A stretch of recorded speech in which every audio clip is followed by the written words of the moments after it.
You are listening to KZSC's Voces, Críticas, Critical Voices. I am your producer and host, Silvana Falcón. I'm here live in the studio with Dr. Ann Lopez. Dr. Lopez is the executive director of the Center for Farmworker Families based in Watsonville. She's an emerita professor and taught courses in biology, environmental science, ecology, and botany in the biology department at San Jose City College for many, many years. She's an independent researcher whose research addresses the human side of the binational migration circuit, from the subsistence and small producer farms of West Central Mexico to employment in California's corporate agribusiness. Her book, entitled The Farmworker's Journey, was published by the University of California Press in 2007. She's been recognized for her work through numerous awards, and most recently, in March 2018, she was chosen as the award recipient for a 16th annual Cesar Chavez Community Award in Watsonville. Welcome to KZSC, Dr. Lopez. Thank you. Can you tell us why you wanted to start the Center for Farmworker Families and what has drawn you to this work?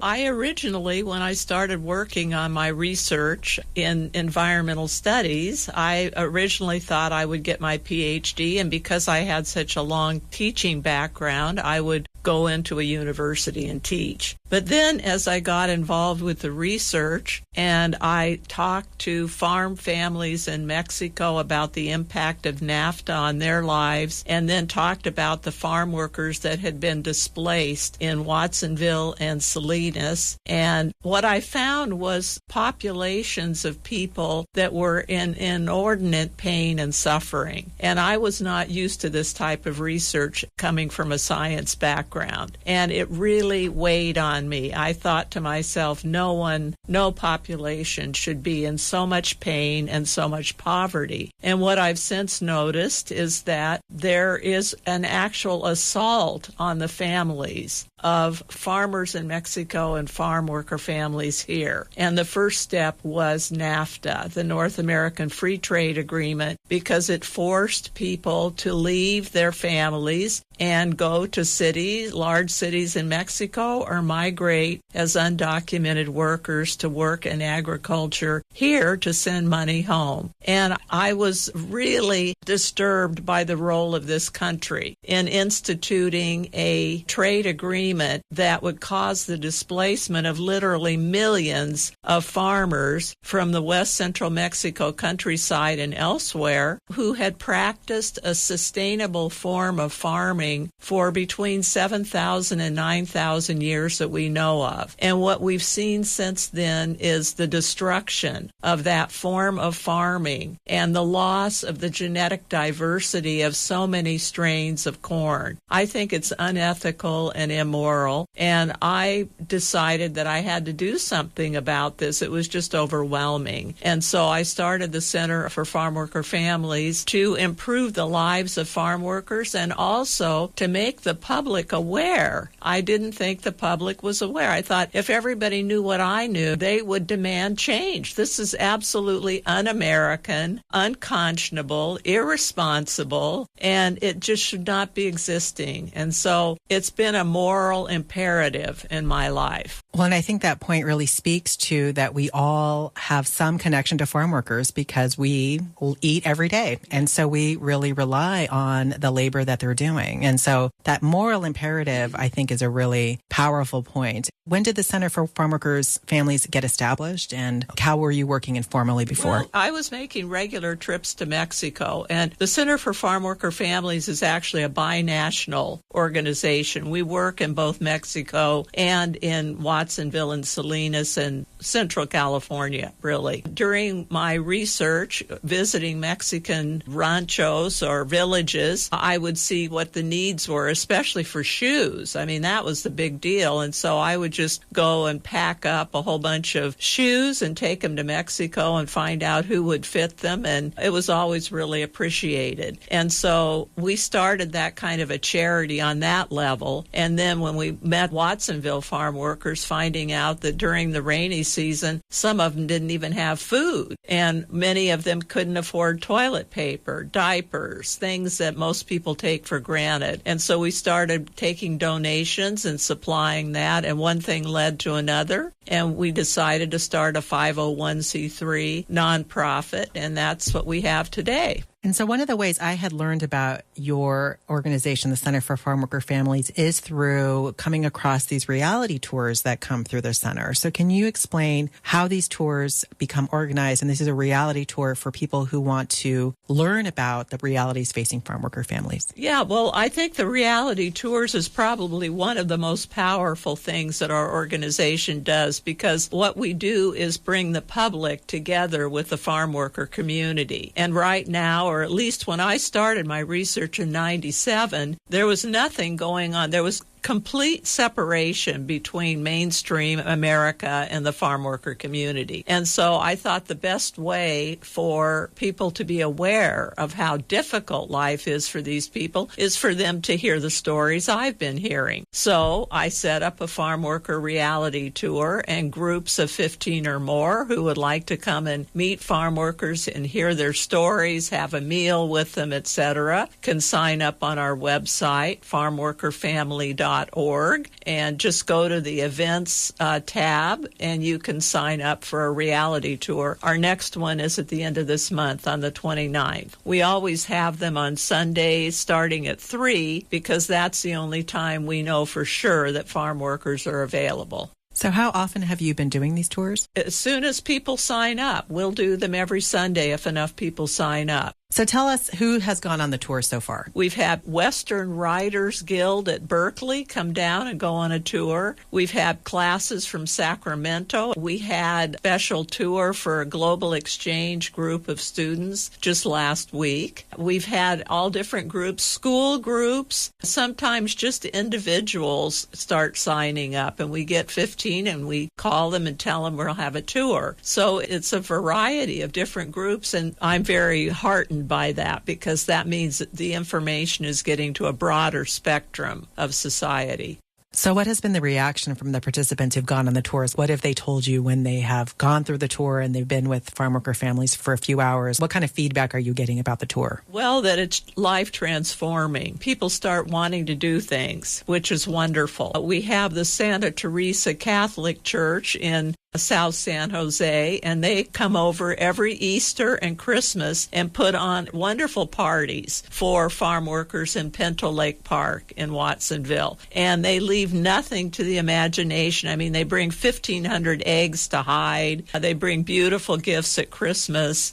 It speaks to one of the things that I think farm workers need more than anything else, and that's to know that the people appreciate their work. And most of them think that they're just slaves in a system where nobody appreciates them. And so these kinds of gestures really have an impact way beyond. You're listening to Dr. Ann Lopez, Executive Director of the Center for Farmworker Families based in Watsonville. She is the author of Farmworker's Journey, published by the University of California Press in 2007. Let's talk a little bit about the environment and pesticides, and specifically the Environmental Protection Agency has been taking some pretty stunning step backwards, some rolling back some regulations to protect land and to protect workers. So why don't we talk a little bit about how are you interpreting these regressive steps? Is this the form of environmental racism, and what kind of health dangers are you encountering or hearing from families themselves? Oh, well, it's absolutely disgraceful. I'm sorry. I'm so angry about this, I can hardly talk about it. But we are partnered with Californians for Pesticide Reform. And what I have found is there are at least 2 ways that farm worker children are kept from becoming educated. And one of them relates to pesticides, and I'll address that first. In the Salinas Valley, they use a pesticide, chlorpyrifos, and they spray this even within a quarter of a mile of schools. Now, the Berkeley Chamaco scientists released a study, so it was last year,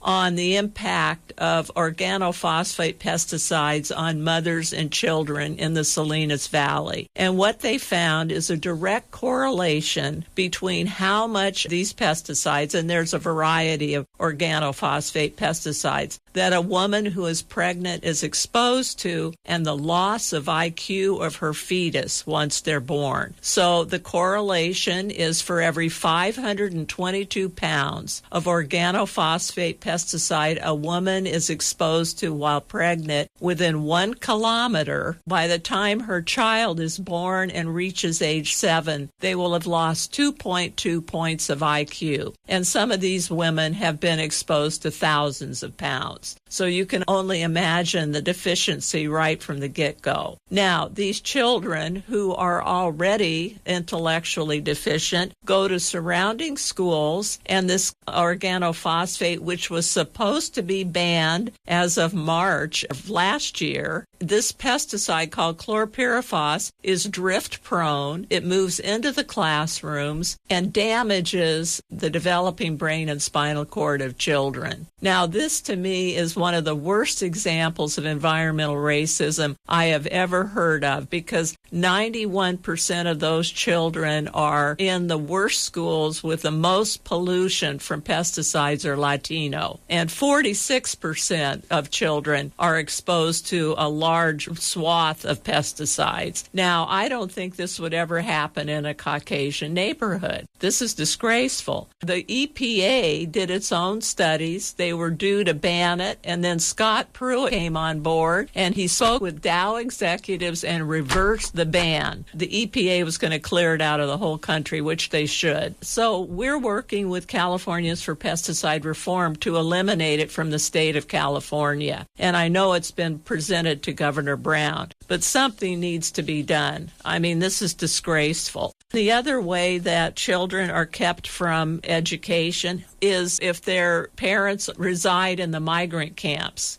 And the migrant camps this year are open from April 1st to the end of December. However, if the people want to stay in the camp the following season, they have to move at least 50 miles away and prove they've had residents 50 miles away before they move back in April. This destroys the continuity of their children's education. Most of them go to 2 schools a year. Some of them go to 4 schools in 2 countries and 2 languages and 2 cultures every year. Nobody can succeed in that kind of a situation, and very few, if any, graduate from high school. So this is a way of guaranteeing the next generation of farm workers, and all farm workers want their kids educated and out of farm work. So the only way these parents then can make sure their kids are successful is if they send the child to a relative or a friend so that the child can live there during the school year, but then they're separated from their family. Again, another assault on the family. And the parents all tell me how much they miss their children. This is just unnecessary. Most of the federal appointees make my blood boil, but Scott Pruitt kind of gets a special boil. Yeah, special boil for him. This is why I'm so concerned with what's happening with the EPA, because this is affecting future generations on a level that we may not realize. And he's dismantling it. And right here in the public, if you go to Costco, you'll see Roundup for sale. Roundup contains glyphosate. This is a proven carcinogen, Prop 65. And there is no warning on those containers. This stuff is being sold over the counter, and if you're exposed, it could kill you. Why don't we have labels? And it's the most commonly used herbicide. So, of course, farm workers are exposed to vast quantities of this stuff. Is it any wonder that they die at an average life expectancy of only 49 years? It's disgraceful.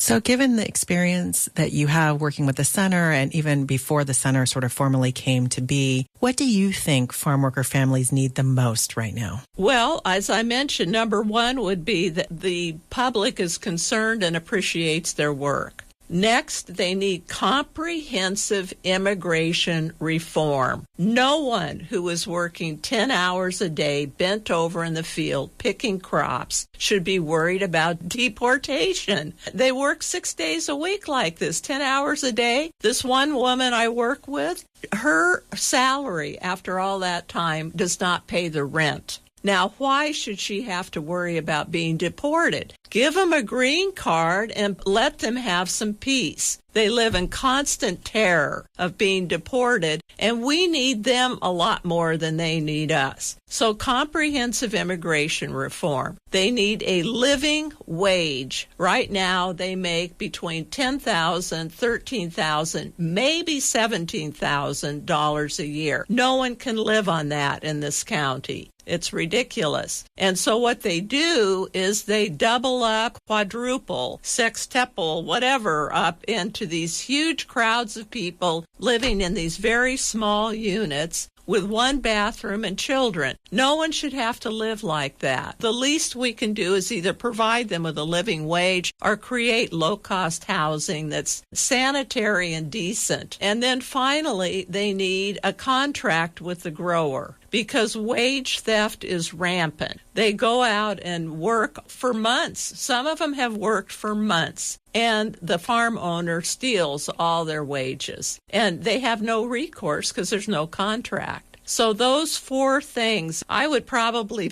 be able to sleep a lot better at night if I knew every farm worker had those four things. So I think it's something we all, as citizens of this country, need to work toward.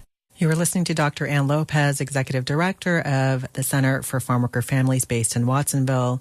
Dr. Lopez, if you can believe it, we only have a couple more minutes, and I wanted to be sure that if people wanted to learn more about your work, where they can go. Yes, the website is farmworkerfamily.org, and you can find out a whole lot of information about what we do, our projects, etc. And thank you so much for this really rich conversation. I wanted to give you a moment to offer any kind of final comments that you would like to share with our listeners about the work that you're doing, about the need to care for our fellow residents here in Santa Cruz County. I would like to end with a couple of quotes. And one is, we need to transform industrial agriculture. It's completely unsustainable and requiring of these pesticides. We don't need the pesticides. If we went to agroecological regenerative agriculture, we could feed the entire world's population and never use pesticides and mitigate climate change by 30 to 40%. So that's the direction we need to go in. So the fundamental transformation of agriculture may well turn out to be one of the biggest challenges, including for international security of the 21st century. And then lastly, history will judge societies and government and their institutions not by how big they are or how well they serve the rich and the powerful, but by how effectively they respond to the needs of the poor and helpless. Cesar Chavez. Well, thank you so much, Dr. Lopez, for being with us today on Voces Críticas. It was really wonderful to hear about the work that you're doing. And thank you all for listening to Voces Críticas tonight. You can find us on the web at criticalvoices.sites.ucsc.edu. You can email us at kzsc.voices@gmail.com.